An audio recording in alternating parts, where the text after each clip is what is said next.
Let's go. Chapter 12. By the end of October, the inclusion program has been expanded. Maria and Jill have been added to art and gym classes, and Freddie and Willie go to science. Me, it's the first time I've ever gotten to change classes in different subjects in my life. Now, when the bell rings, instead of wondering what's happening out there in the halls, I'm out there too. It's awesome! I plow through the crowds in my electric chair like a power mower in thick grass. Sometimes kids wave or say, "What's up?" Every once in a while, someone will even walk with me to my next class. Cool. But inclusion doesn't mean I'm included in everything. I usually sit in the back of the room going crazy because I know answers to things and I can't tell anybody. What's the definition of the word dignity? One of my teachers she asked a few weekdays ago, and of course I knew, so I raised my hand, but the teacher didn't call on me or notice the small movement that I'm able to make. And if she did call on me, what then? I can't very well yell out the answers. It's really frustrating. During parent conferences earlier this month, my parents came in to meet Mrs. Shannon and the other teachers. Instead of leaving me on my own in a corner somewhere, Mrs. Shannon pulled me into the circle of teachers who are involved in the inclusion program. She's so great. She patted the arm of my chair and smiled. This child's got some serious smarts. She's going to be our star in this program. I did my usual screeching and kicking. I think I would have kissed her if I could. But that would have been pretty sloppy, I guess. Well, it's about time somebody recognizes what we've always known, my dad told Mrs. Shannon. We really appreciate the opportunity to let her show what she can do. Mom was especially pleased to find out that I'd been assigned a mobility assistant, an aide of my own. Finally, Mom said, relief in her voice. We've been asking for this for years and years. Budget busting paperwork, a system that runs on grits instead of good sense. I'm so sorry, Mrs. Shannon replied, shaking her head. I'm trying to get all the students in H5 the services they need, but I smacked an aid for Melody way up on the top of my list, so we'll see how it goes. I'm expecting a wonderful school year. So cool. I tapped on my board. So cool. An aide. Wow. This person's job would be to take me to classes, sit with me, and help me participate. I wondered what she would look like. Or maybe I'd get a guy. Would he be young and cute or old and grumpy?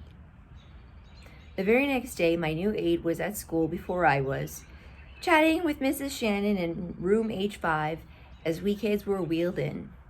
She came right over to me and took my hand. Hi, Melody. I'm glad to meet you. My name is Catherine. I'm going to the university, and I'm going to be your deals and wheels every day.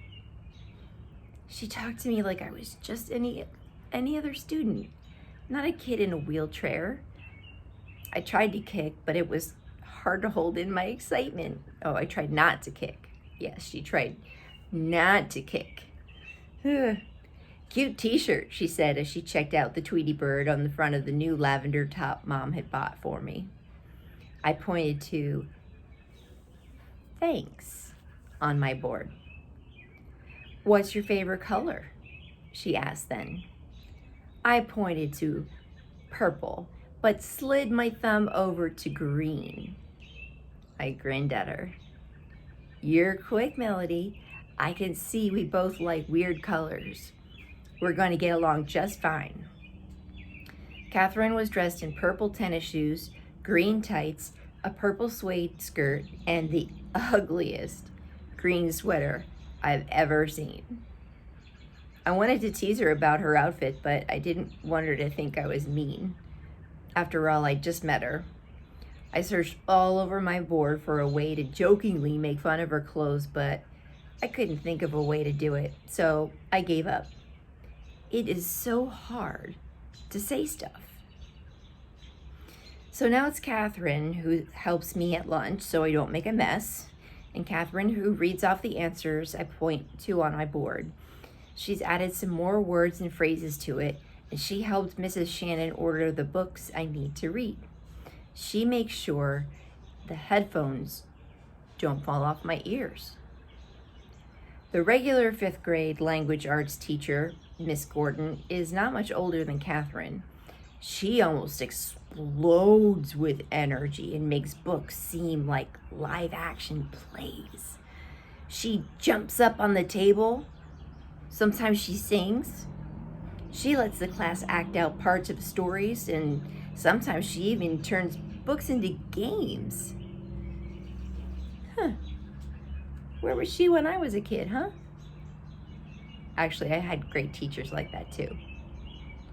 Vocabulary bingo, Miss Gordon announced one morning.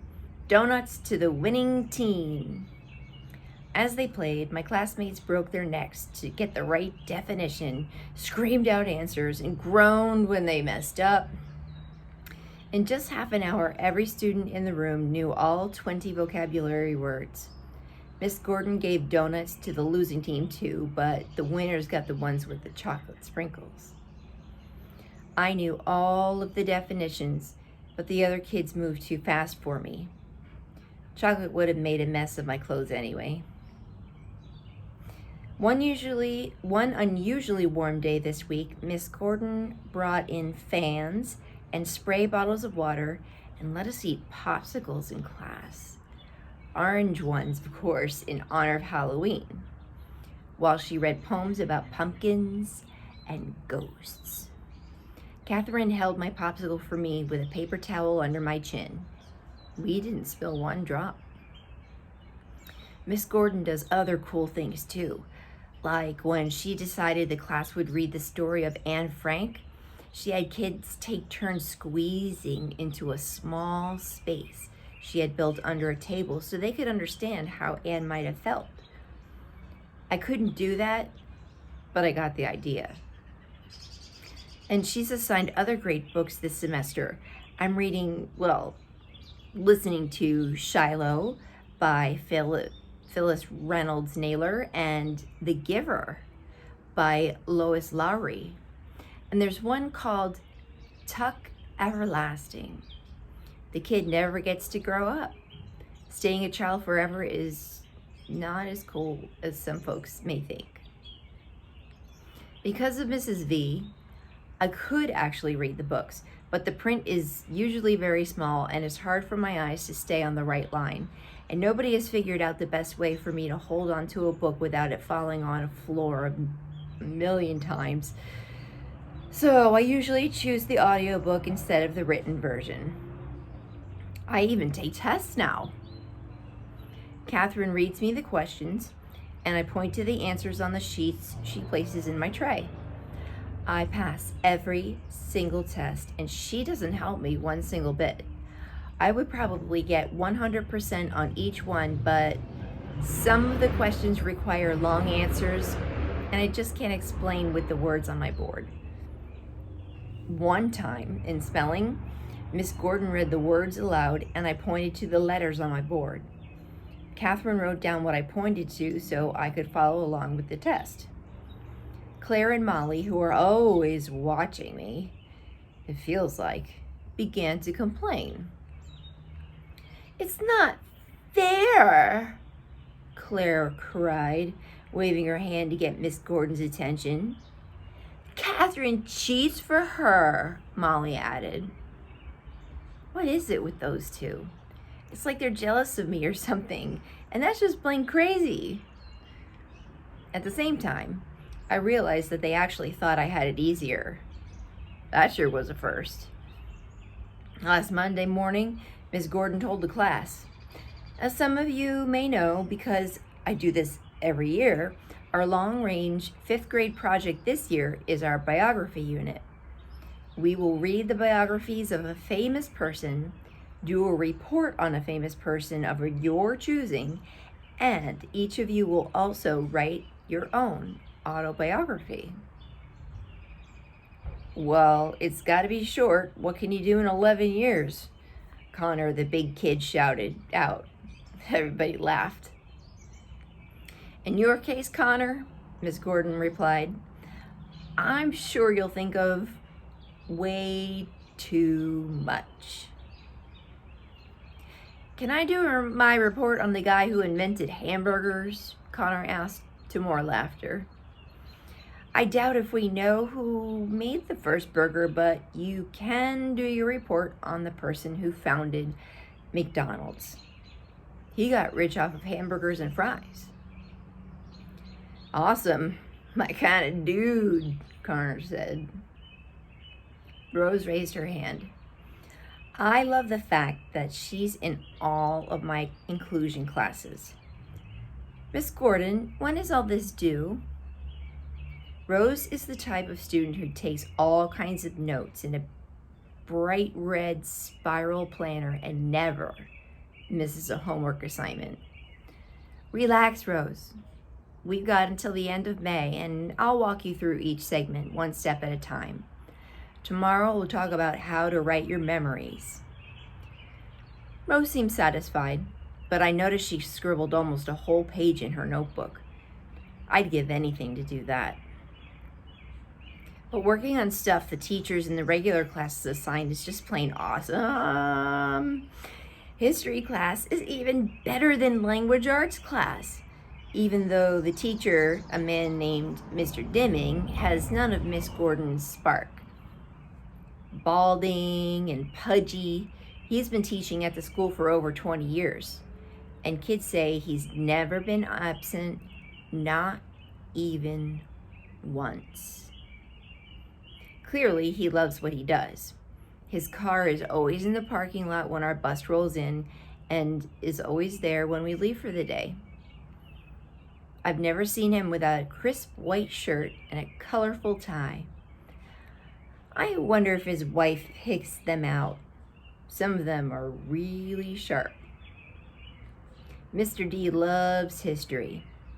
He can quote facts and dates and wars and generals like somebody on a game show. I bet he could win on Jeopardy.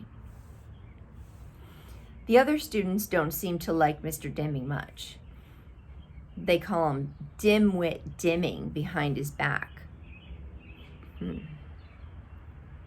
I think that's sort of mean, because Mr. D is really smart enough to run the quiz team.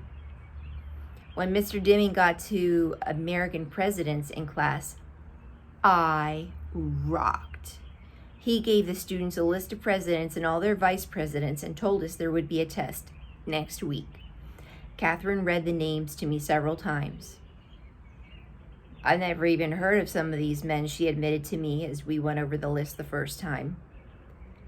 Hannibal Hamlin was Abraham Lincoln's first vice president. Who knew? I memorized them all.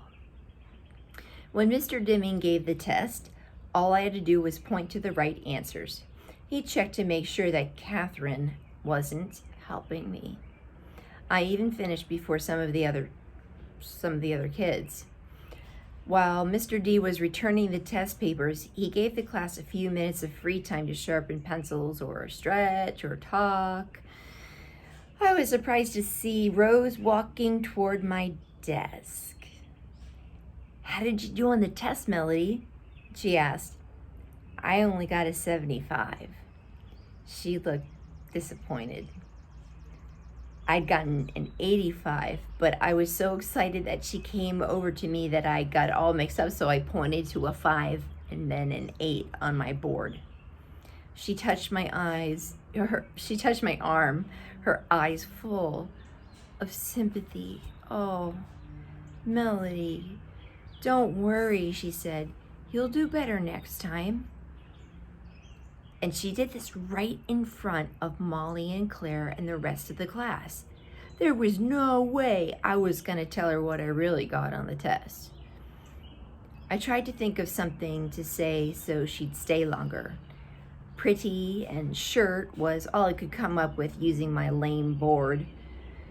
I sure could use a word choice that said cool outfit, but somehow Mrs. V had overlooked that one. But Rose beamed. You look nice today too. I really didn't. I'd on a faded blue sweatshirt and matching sweatpants. Mom hardly got me anything else nice these days, but I hate sweatsuits. If I could choose, I'd wear blue jeans with sparkly decals, a blouse with decorated buttons, and a vest. But I had no way to tell Rose that, so I just pointed to, thank you. Incredibly, she touched my arm one more time, then she went back to her seat and her friends. Then the bell rang, class was over, and I had to go back to H5. No more inclusion, no more Rose, and 4 more hours of school left. Even Catherine left for the day. She had afternoon classes at the university and hurried to get there on time. Mrs. Shannon was out sick that day, so I sat quietly with Ashley and Maria and Carl and Willie while we watched The Lion King. Again. I've seen it a million times, I can quote it. Then the substitute teacher gave us a math lesson, addition, again. When am I ever going to get to long division? I wondered what Rose was doing. It was a really long afternoon.